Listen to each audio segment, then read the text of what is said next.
अस्सलाम वालेकुम स्टूडेंट्स। बच्चे, आज जो हमने टॉपिक डिस्कस करना है वो हमारे पास है टाइप्स ऑफ आइसोमरिज्म।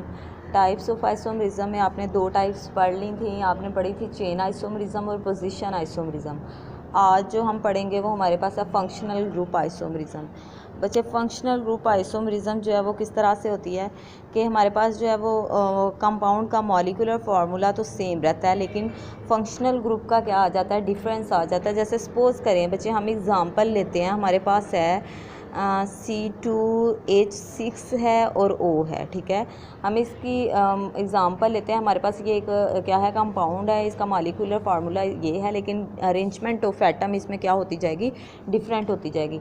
जैसे सपोज़ करें बच्चे, देखिए हमारे पास कार्बन, एक ऑक्सीजन है, ऑक्सीजन को हम यहाँ पे सेंटर में रख लेते हैं।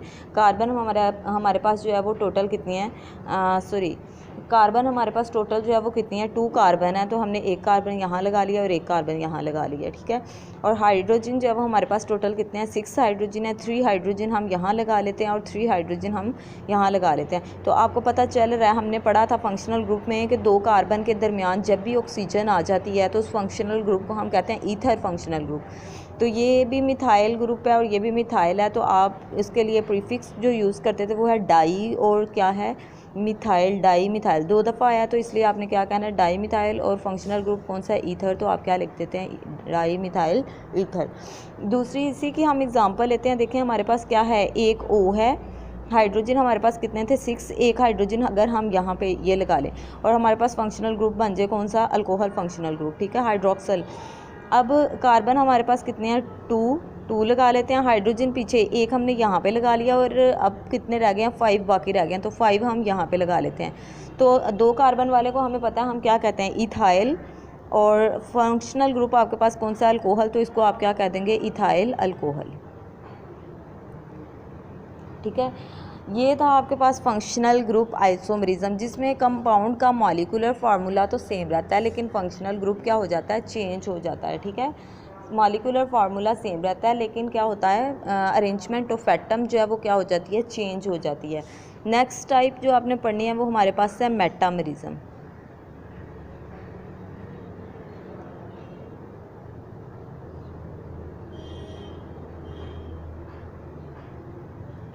मेटामरिज्म के बच्चे हम जब बात करेंगे तो हम यहाँ पे क्या कहते हैं कि अनइक्वल डिस्ट्रीब्यूशन होती है किसकी, कार्बन एटम की अराउंड आ फंक्शनल ग्रुप, ठीक है। क्या होता है, अनइक्वल डिस्ट्रीब्यूशन होती है किसकी, कार्बन एटम की अराउंड आ फंक्शनल ग्रुप, ठीक है। तो सबसे पहले आप इसको डिफाइन कर लेते हैं थोड़ा सा कि क्या होता है, अनइक्वल डिस्ट्रीब्यूशन होती है of carbon atom on either side of functional group।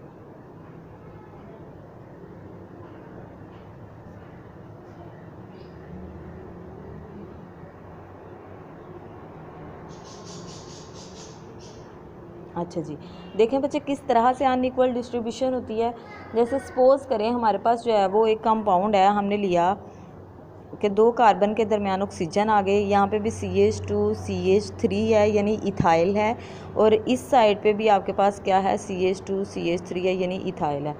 आप यहाँ पे भी इथाइल है, यहाँ पे भी इथाइल है, तो आप इसको क्या कहते हैं, डाई इथाइल। और दरमियान में फंक्शनल ग्रुप कौन सा आपके पास, ईथर, तो क्या कहेंगे, डाई इथाइल ईथर। लेकिन यहाँ पे देखें इधर भी 2 थे और इधर भी 2 थे कार्बन, लेकिन अगर ऐसा हो कि एक तरफ 3 आ जाएँ और एक तरफ एक ही कार्बन रहे तो फिर क्या होता है, देखें हम कहते हैं दरमियान यहाँ पे ऑक्सीजन आ जाती है, एक तरफ जो है वो हमारे पास 3 कार्बन हो जाए और एक तरफ 1 कार्बन हो जाए। यहाँ पे भी CH2 आ जाए, यहाँ पे भी CH2 आ जाए, यहाँ पे क्या आ जाए, CH3, और यहाँ पे भी क्या आ जाए, CH3। तो फिर बच्चे क्या होता है, फिर आपने देखना है अल्फ़ाबेटिकली पहले कौन सा आता है। देखिए मिथाइल है और फिर क्या है आपके पास, प्रोपाइल है। तो M आपके पास आपको पता है पहले आता है, आप क्या लिखेंगे, मिथाइल को पहले लिखेंगे, और फिर P आता है तो फिर क्या लिखेंगे, प्रोपाइल लिखेंगे। और फंक्शनल ग्रुप कौन सा आपके पास, ईथर।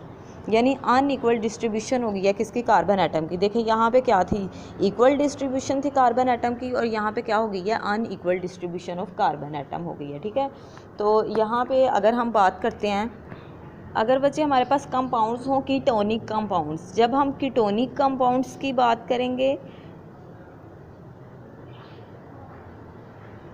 तो बच्चे हम कहते हैं सपोज़ करें हमारे पास जो मॉलिक्यूलर फार्मूला C5H10 और O है, ठीक है। हमारे पास जो है वो कीटोनिक कंपाउंड्स में हमारे पास जो मॉलिक्यूलर फार्मूला किसी कंपाउंड का वो क्या है, C5H10 और O है।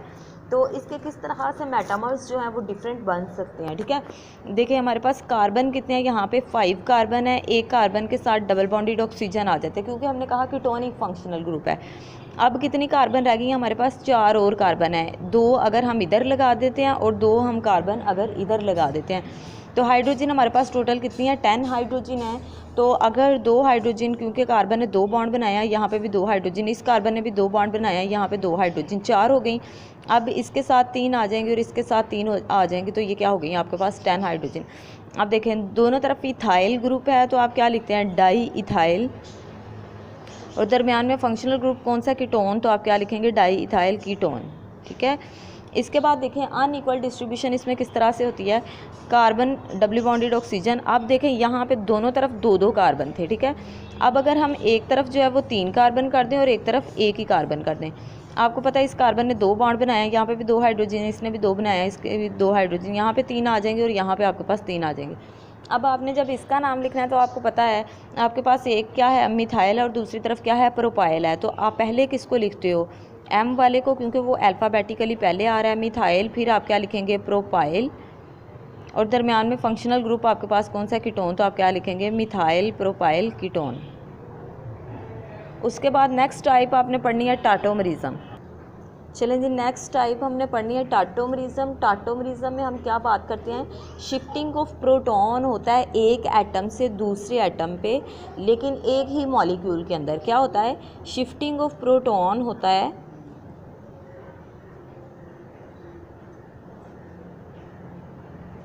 एक एटम से, from one atom to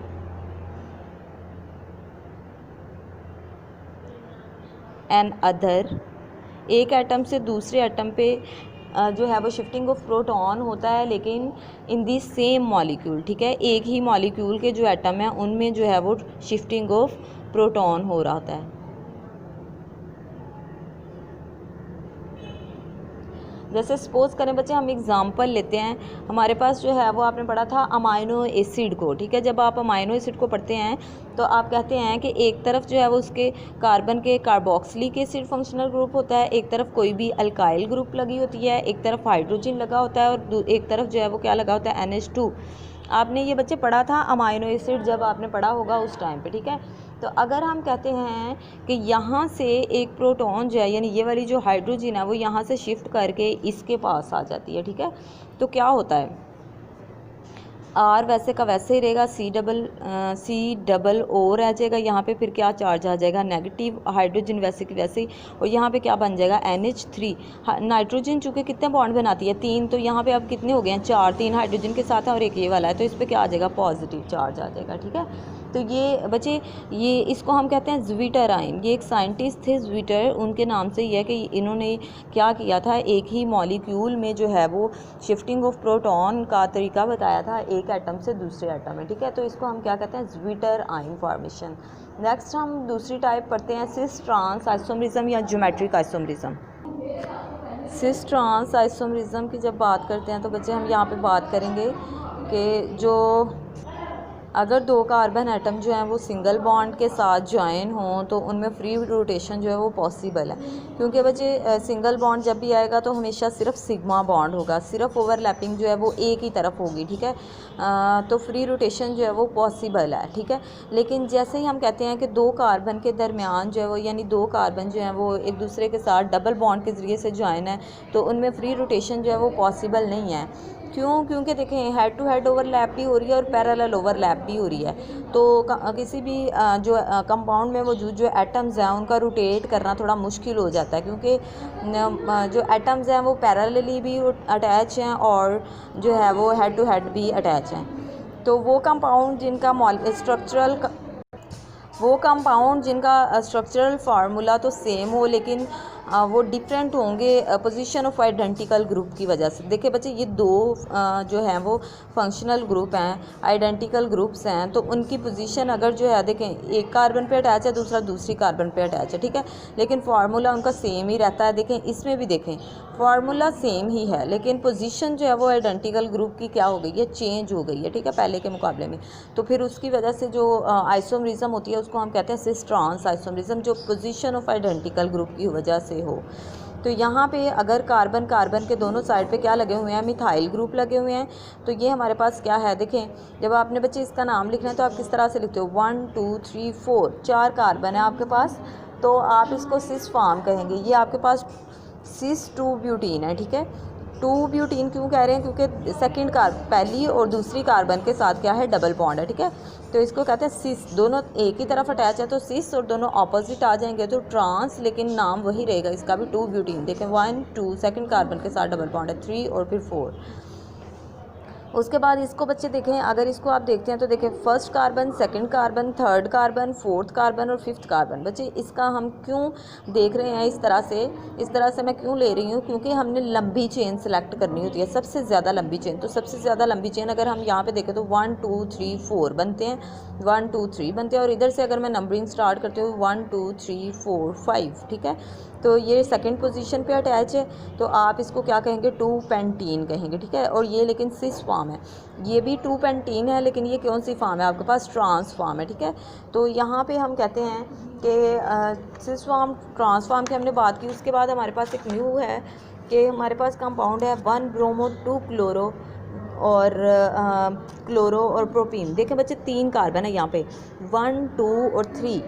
first carbon के साथ आपके पास क्या अटैच है, ब्रोमीन अटैच है, सेकंड के साथ क्या अटैच है, क्लोरीन अटैच है, और बी अल्फ़ाबेटिकली भी पहले आता है और सी बाद में आता है। तो आप क्या लिखेंगे, 1 ब्रोमो 2 क्लोरो और 3 कार्बन वाली चेन है, तो आप क्या कह देते हैं, प्रोपीन कह देते हैं, ठीक है।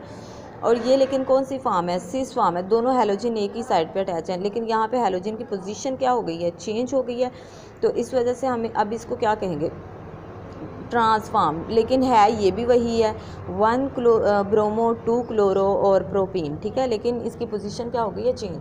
यानी हम कह सकते हैं कि जो सिस फॉर्म है उसमें जो सिमिलर ग्रुप हैं वो लाई करते हैं डबल बॉन्ड के सेम साइड पे, ठीक है, डबल बॉन्ड के सेम साइड पे जो है वो सिमिलर ग्रुप लाई करते हैं, लेकिन ट्रांस फॉर्म में जो सिमिलर ग्रुप हैं वो डबल बॉन्ड के ऑपोजिट साइड पे जो है वो लाई करते हैं।